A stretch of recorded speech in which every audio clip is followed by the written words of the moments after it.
Now, one of the most famous salads of all time is the Caesar, and that was created in Tijuana by Caesar Cardini in the 1930s. And once again, it was leftovers. It's what he had in the kitchen. People wanted something to eat and they said, can we have a salad?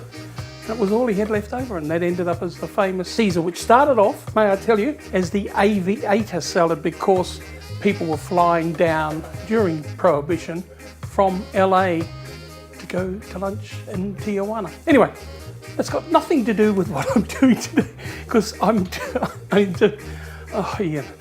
the Cobb salad.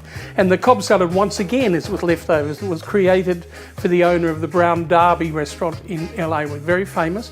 1934, Robert Cobb, and once again it was all they had in the kitchen, so there's a whole lot of leftovers, and that's what happened. And in fact, the Brown Derby restaurant is a very famous one. You know, it's the old-fashioned wonderful service, you know, silver service and flambés, all those things that I'd love to see again.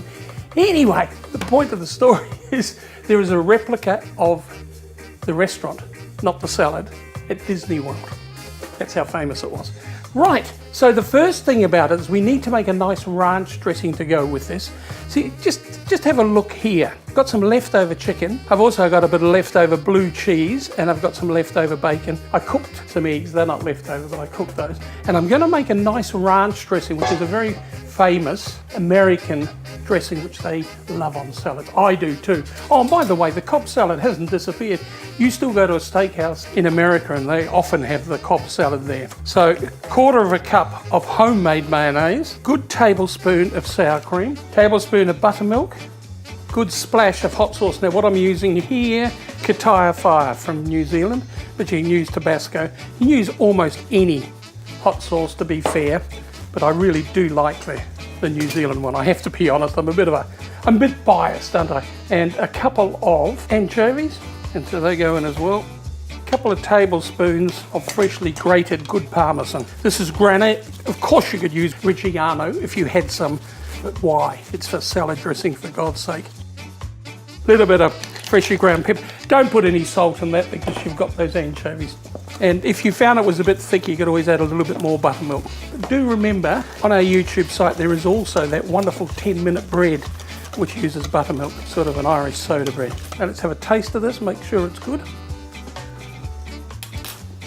Oh, it's beautiful. What am I going to say to you? Am I going to say, oh, that's awful? Of course I'm not, but it is beautiful. Trust me. Now let's start thinking about a salad itself. You can mix it all up if you like, but I actually like the idea of it sort of a free-form salad, so that what actually happens is you finish it off at the table yourself. And you can see I've got some finely shredded iceberg lettuce underneath. It could be cos, but iceberg is nice.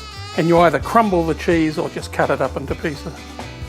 Now you could vary this. It wouldn't be most probably a genuine Cobb salad if you had different ingredients in it, but I'm sure Robert Cobb wouldn't mind because it is a leftover number.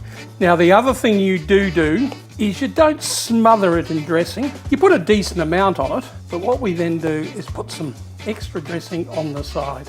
Monsieur Robert Cobb would be very happy with that.